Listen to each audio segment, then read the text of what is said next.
Hi everyone, Happy New Year. Myself Purnendu Banerjee. এবছর প্রথম আমি একটি নলেজ শেয়ারিং ভিডিও বানাচ্ছি আপনাদের কোয়ারির উপর বেস করে। আমি অনেক কোয়ারি পাচ্ছি যে এই মার্কেটে কি করা উচিত। কন্টিনিউয়াসলি বিভিন্ন টাইপের কোয়ারি আসছে যে মার্কেট পড়েই যাচ্ছে, মার্কেটে সেরকম রিটার্ন পাচ্ছেন না। কিন্তু এটা টেম্পোরারি।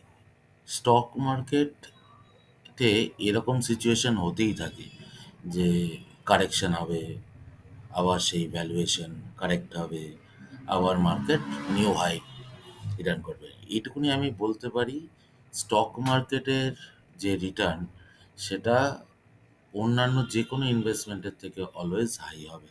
সেফ ইনভেস্টমেন্টের থেকে তো অবভিয়াসলি হাই হবে। তো আমরা চলুন কিছু ডেটা আন্ডারস্ট্যান্ডিং করি যে কেন এই সিচুয়েশন আসছে। তো আমার সামনে একটা চার্ট দেখতে পাচ্ছেন, যেখানটাতে এটা হচ্ছে হলো, আমি এই চ্যানেলটা অনেক দিন ধরেই আমি বানিয়ে রেখেছিলাম। আমি এক্সপেক্টও করছিলাম যে মার্কেট সেই ওপর থেকে এই নিচের চ্যানেলে একবার টাচ করবে, এবং সেটা করেওছে। আর কন্টিনিউয়াসলি টাচ করে আবার সে ওপরের দিকেও যাবে, সেইটুকুনিও আমি জানি। কিন্তু এটা কেন হয়েছে যদি আমরা বলি, যদি আমরা লাস্ট ইয়ারের ডেটা দেখি, লাস্ট ইয়ারের ডেটা 1st jan। তো 1st জানের থেকে যদি আমি লাস্ট ডেটাটা দেখি,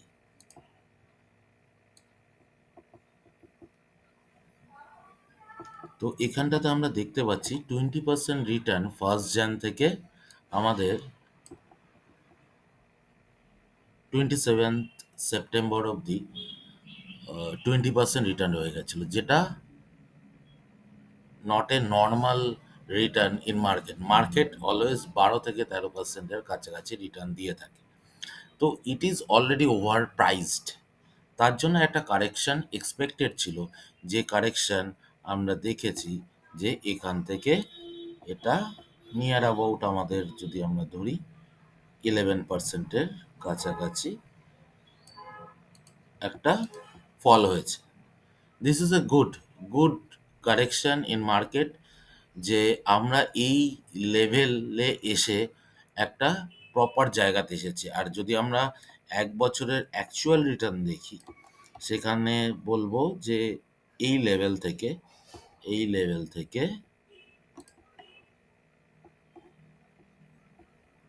এই লেভেল থেকে আমরা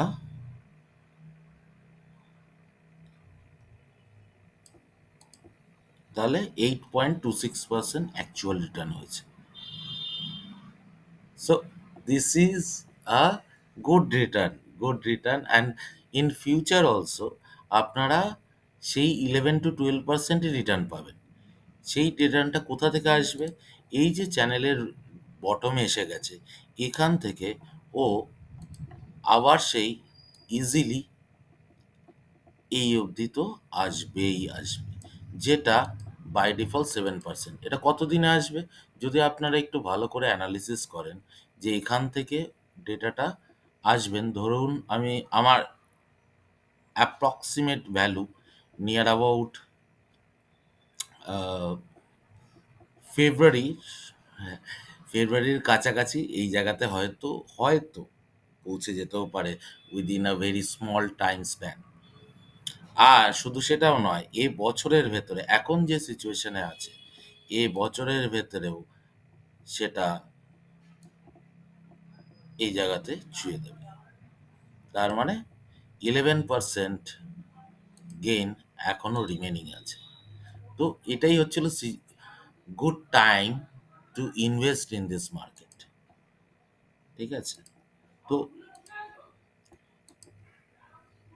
এই মার্কেটে ভয় পাওয়ার কিছু নেই। কিছু কিছু কারণে লোকেদেরকে প্যানিক করানো হচ্ছে যে এই যে HMBP একটা ভাইরাস হয়েছে, চায়নাতে খুব বাজে অবস্থা। অ্যাকচুয়ালি সেটা কিছুই নয়।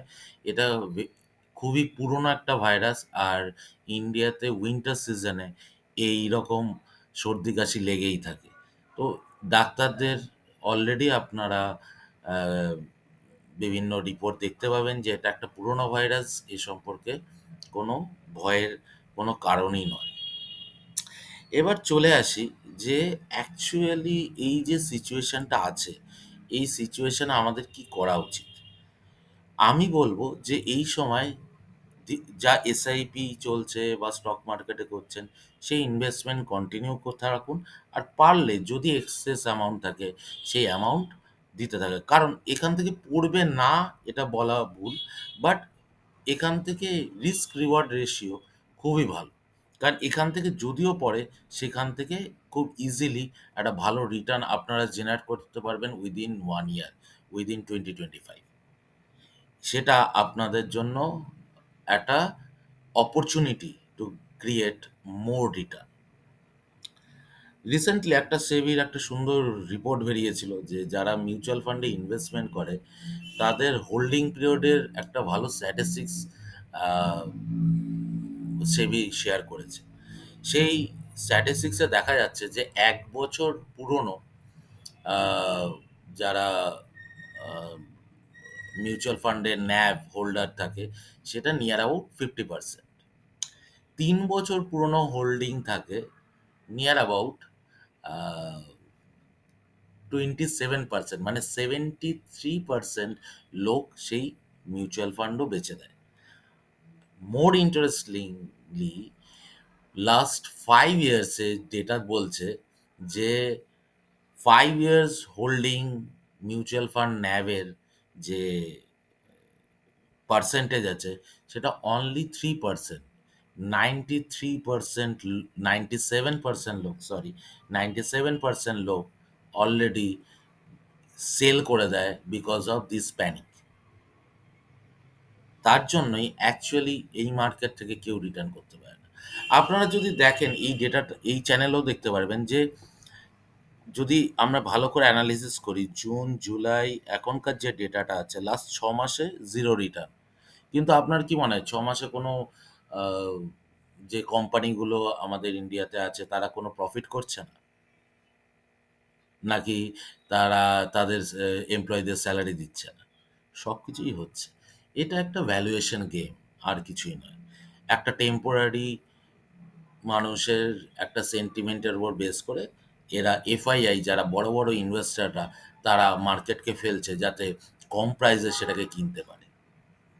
তো তাও এখনকার আ রিটেল ইনভেস্টরদের মধ্যে একটা অ্যাওয়ারনেস আসাতে মার্কেট সেই অনুযায়ী পড়েনি। বাট পড়তেও দেবে না। আমি সেই বিশ্বাস করি এবং আমার সঙ্গে যারা, যারা আছেন তারা আমার সঙ্গে এভাবেই তাদের ওয়েলথ বানিয়ে যাবে। সেটাই আমি আশা রাখি। আপনাদের যদি কোনো কোয়েরি থাকে আপনারা পোস্ট করতে পারেন। আর যদি আমার অ্যানালিসিস ভালো লাগে তাহলে লাইক অ্যান্ড শেয়ার করবেন। Thank you.